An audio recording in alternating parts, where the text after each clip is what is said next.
जो देती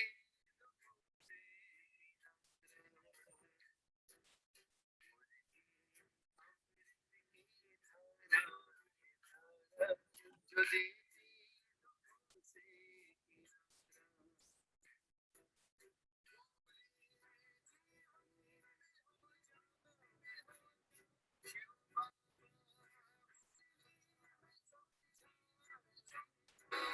पूरे जीवन में हो जाए बाबा मुरली में समझा तुम्हें देवता बनना है प्यारा देखो गलती न करना दोबारा मुरली अमृत की धारा है धारा जो देती दुखों से किनारा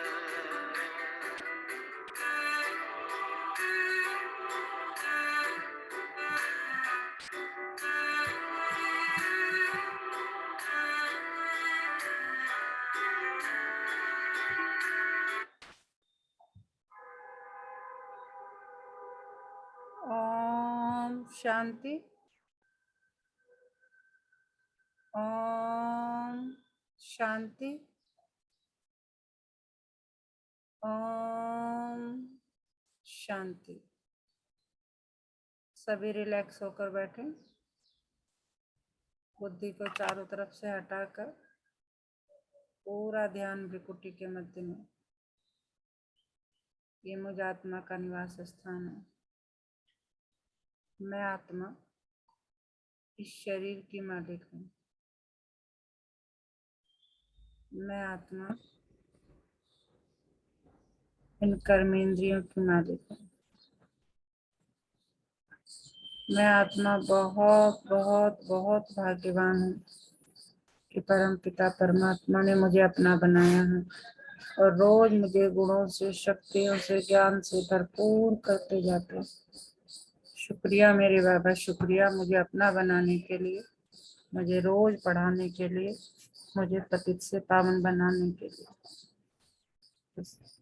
उसी नशे में स्थित होकर वाह मेरा भाग, वाह मेरा बाबा और वाह ये ड्रामा, हम सभी आत्माएं अपने परम पिता परमात्मा शिव बाबा के महावाक्य सुनेंगे।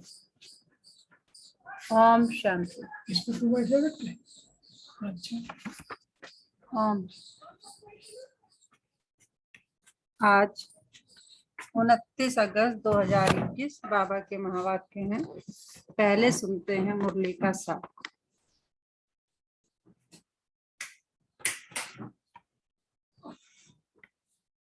तीन प्रकार का स्नेह, यथा दिल के स्नेही बच्चों की विशेषताएं।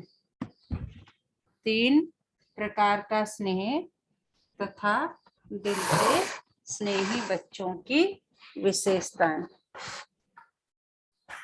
आज बाप दादा अपने स्नेही, सहयोगी और शक्तिशाली, कैसे बच्चे? स्नेही, सहयोगी और शक्तिशाली, ऐसे तीनों विशेषताओं से संपन्न बच्चों को देख रहे हैं। यह तीनों विशेषताएं जिसमें समान है वही विशेष आत्माओं में नंबर 1 आत्मा है। स्नेही भी हो और सदा हर कार्य में सहयोगी भी हो, साथ साथ शक्तिशाली भी हो। स्नेही तो सभी है, लेकिन स्नेह में एक है दिल का स्नेह, दूसरा है समय प्रमाण मतलब का स्नेह और तीसरा है मजबूरी के समय का स्नेह।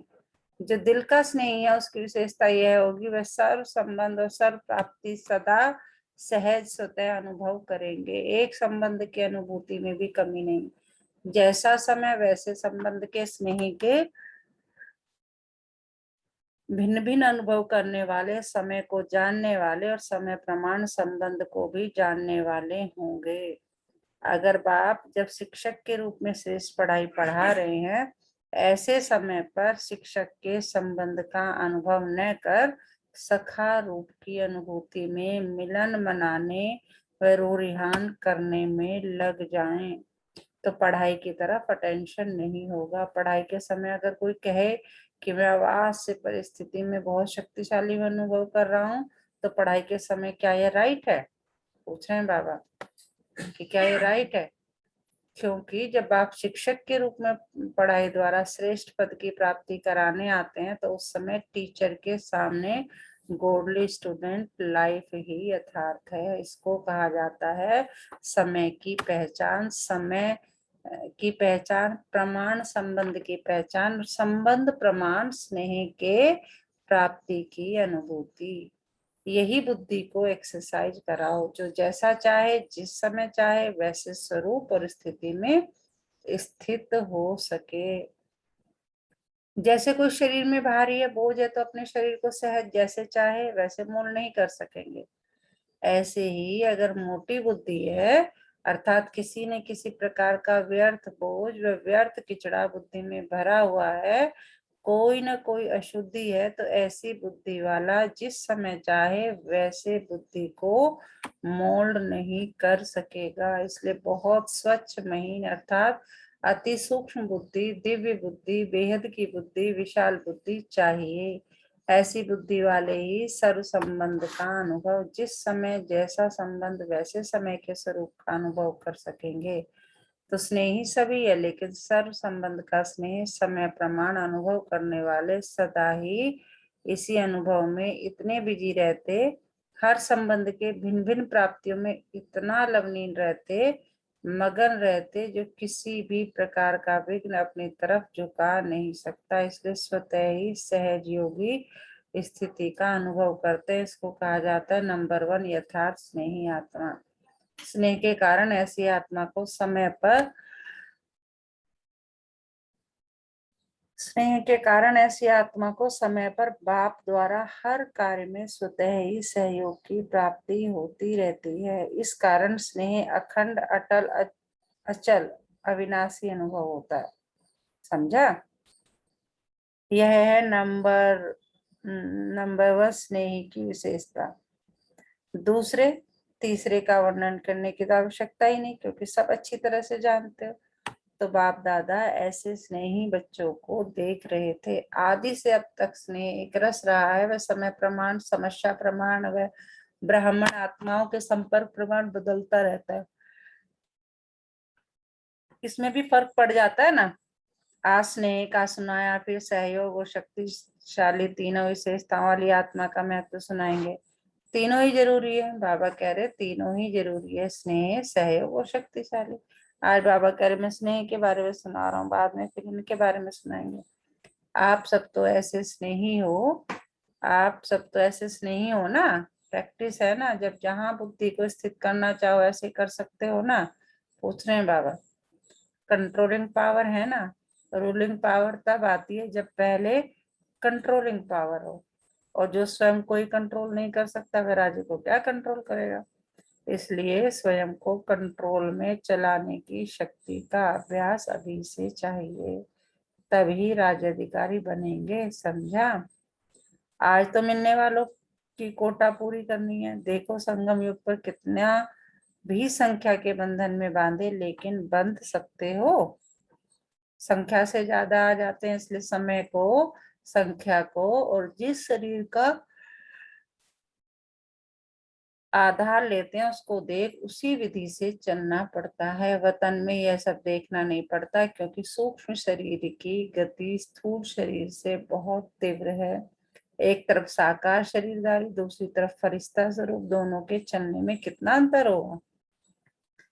फरिश्ता कितने में पहुंचेगा और साकार शरीरधारी कितने में पहुंचेगा, बहुत अंतर है। ब्रह्मा बाप भी सूक्ष्म शरीरधारी बन कितनी तीव्र गति से चारों ओर सेवा कर रहे हैं। वही ब्रह्मा साकार शरीरधारी रहे और अब सूक्ष्म शरीरधारी बन कितना तीव्र गति से आगे बढ़ और बढ़ा रहे हैं। यह तो अनुभव कर रहे हो ना। पूछ रहे हैं बाबा। सूक्ष्म शरीर की गति इस दुनिया के सबसे तीव्र गति के साधनों से तेज है। एक ही सेकंड में उसी समय अनेकों को अनुभव करा सकते हैं। जो सब कहेंगे हमने इस समय बाप को देखा है, बाप से मिले, हर एक समझेगा कि मैंने रूरिहान की, मैंने मिलन मनाया, मेरे को मदद मिली, क्योंकि तीव्र गति के कारण एक ही समय पर हर एक को ऐसा अनुभव होता है जैसे मैंने किया। तो फरिश्ता जीवन बंधन मुक्त जीवन है। फल सेवा का बंधन है, लेकिन इतना फास्ट गति है जो जितना भी करे उतना करते हुए भी सदा प्रिय है, जितना ही प्यारा उतना ही न्यारा, कराते सबसे हैं लेकिन कराते हुए भी अशरीरी फरिश्ता होने के कारण सदा ही स्वतंत्रता की स्थिति का अनुभव होता है, क्योंकि शरीर और कर्म के अधीन नहीं है। आप लोगों को भी अनुभव है, जब फरिश्ते स्थिति से कोई कार्य करते हो तो बंधन मुक्त अर्थात हल्कापन अनुभव करते हो ना।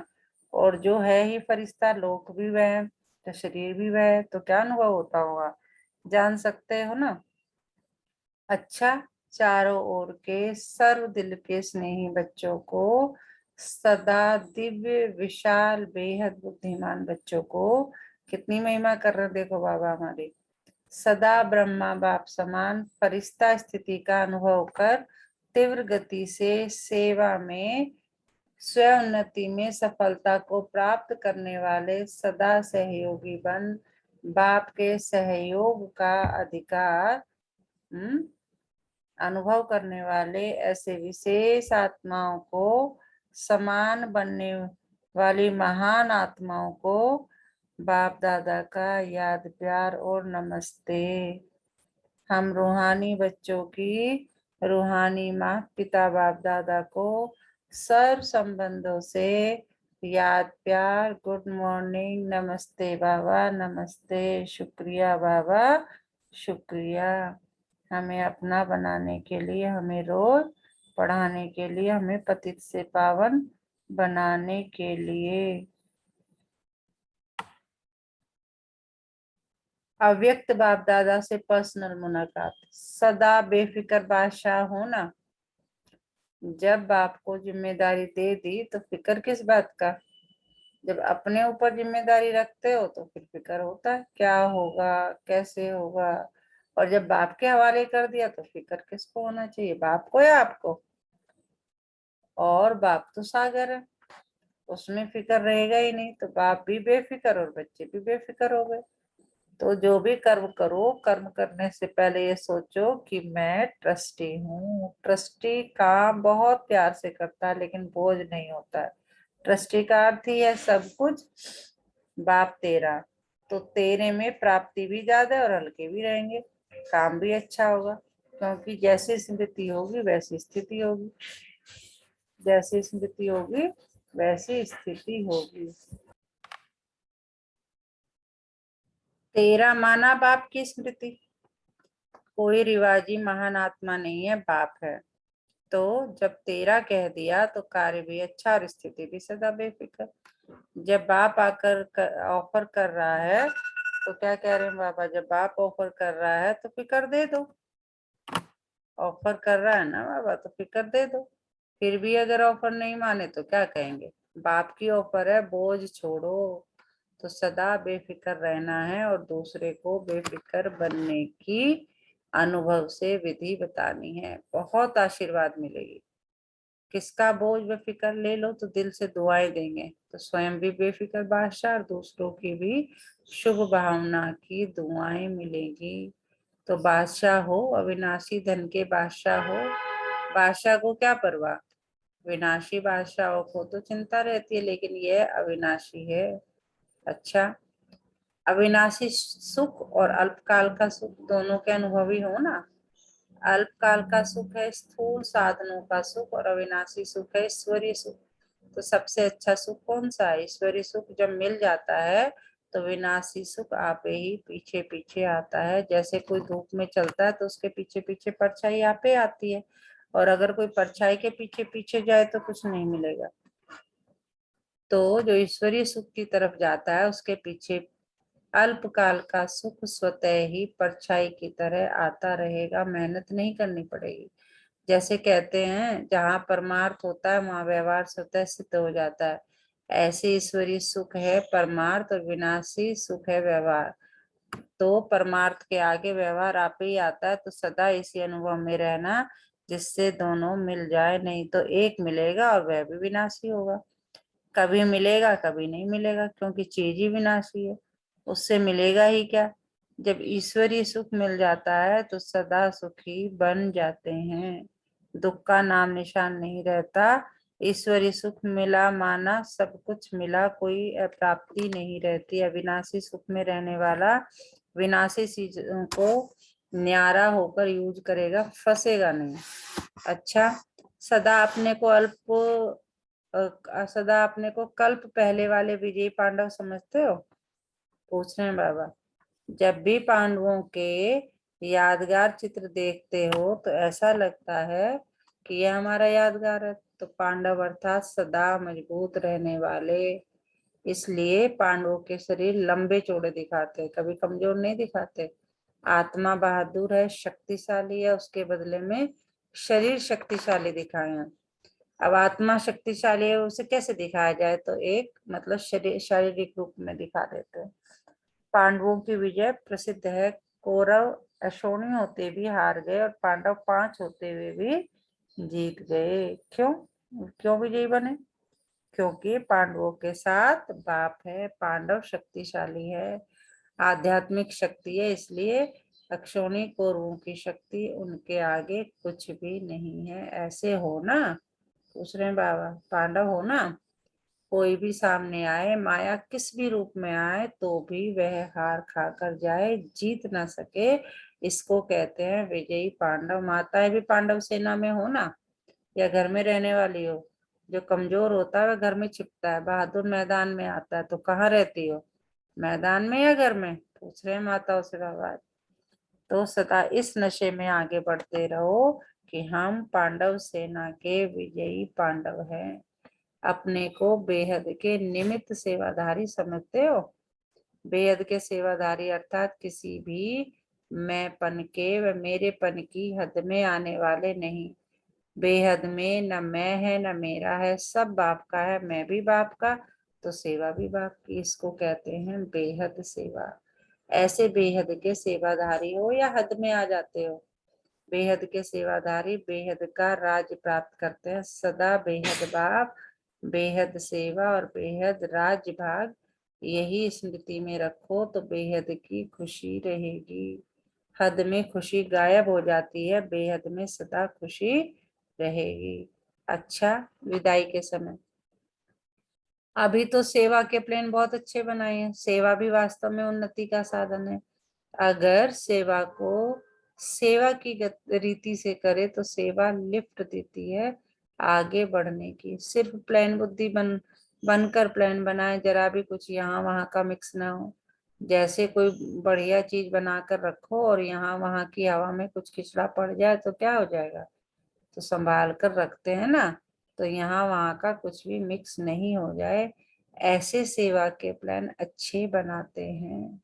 सेवा में मेहनत मेहनत नहीं लगती, खुशी होती है, क्योंकि लगन से करते हैं। उमंग उत्साह भी अच्छा रखते हैं। बाप दादा सेवा का उमंग देख करके खुश भी होते हैं। सिर्फ मिक्स न हो तो कितने जितने समय में सेवा ही उससे 4 गुना हो सकती है। प्लेन बुद्धि फास्ट गति की सेवा को प्रत्यक्ष दिखाएगी। अभी फिर भी सोचना पड़ता है ना कि यह करें यह ना करें, यह तो नहीं होगा वह तो नहीं होगा, लेकिन सब एक बुद्धि हो जाए, जिससे जिसने किया वह अच्छा, जो किया वह अच्छा, ये पाठ पक्का हो जाए तो तीव्र गति की सेवा आरंभ हो जाए। वैसे पहले से सेवा की गति तीव्र हो रही है, बढ़ रही है, सफलता भी मिल रही है, लेकिन अभी के हिसाब से विश्व की आत्माओं को संदेश देने के हिसाब से तो अभी कोने तक पहुंचे हैं। कहाँ 550 करोड़ आत्माएं, कहाँ संदेश पहुंचा होगा तो 1 करोड़ 2 करोड़ तक, बाकी कितने पड़े हैं? हाँ, ये राजधानी के नजदीक वाले पहुंच गए हैं, लेकिन चाहिए तो सब, वर्षा तो सबको देना है, चाहे मुक्ति दो चाहे जीवन मुक्ति दो, लेकिन देना तो सबको है। एक ही बाप का बच्चा वंचित तो नहीं रह जाए। कैसे भी बाप के वर्षे के अधिकारी तो बनना ही है, चाहे किसी भी विधि से संदेश सुने, इसके लिए चाहिए तीव्र गति। यह भी समय आ रहा है, होती जाएगी। अभी धीरे धीरे सभी धर्म वाले अपनी बातों में मोल्ड हो रहे हैं। पहले कट्टर रहते थे, अभी मोल्ड हो रहे हैं, चाहे क्रिश्चियन है चाहे मुस्लिम है, लेकिन भारत की फिलोसफी को अंदर से रिगार्ड देते हैं, क्योंकि भारत की फिलोसफी में सब प्रकार की रमणीकता है, ऐसे और धर्मों में नहीं है। कहानियों की रीति से, ड्रामा की रीति से भारत की फिलॉसफी का जिस प्रकार से वर्णन करता है वैसे और धर्मों में कहाँ भी नहीं। इसलिए जो एकदम कट्टर रहे हैं वह भी अंदर अंदर समझते हैं कि भारत की फिलॉसफी, उसमें भी आदि सनातन फिलॉसफी कम नहीं है। वह भी दिन आ जाएंगे जब सब कहेंगे कि अगर फिलॉसफी है तो आदि सनातन धर्म की है। हिंदू शब्द से बिगड़ते हैं लेकिन आदि सनातन धर्म की रिगार्ड देंगे। बाबा कह रहे हिंदू धर्म का हो गए तो कहेंगे नहीं ये हिंदू मुस्लिम सिख ईसाई की तरीके से सोचने लगते हैं, लेकिन आदि सनातन धर्म को रिगार्ड देंगे। गॉड एक है तो धर्म भी एक है, गॉड एक है तो धर्म भी एक है, हम सबका धर्म भी एक है। ये धीरे धीरे आत्मा के धर्म की तरफ आकर्षित होते जाएंगे। अच्छा, अब वरदान है आज का। मनन शक्ति द्वारा वेट को समाप्त करने वाले सदा शक्तिशाली भव। क्या करना है? अगर वेस्ट के वेट को खत्म करना है तो मनन शक्ति को बढ़ाकर शक्तिशाली बनना है। आत्मा पर वेस्ट का ही वेट है, फालतू की बातें जो है बाबा कह रहे हैं उसका तुम्हारा, उसका वेट है, उसका भार है तुम्हारे ऊपर। वे संकल्प है ना, वेस्ट वाणी, वेस्ट कर्म, इससे आत्मा भारी हो जाती है। अब इस वेट को खत्म करो। इस वेट को समाप्त करने के लिए क्या करना होगा? सदा सेवा में बिजी रहो, मनन शक्ति को बढ़ाओ। मनन शक्ति से आत्मा शक्तिशाली बन जाएगी।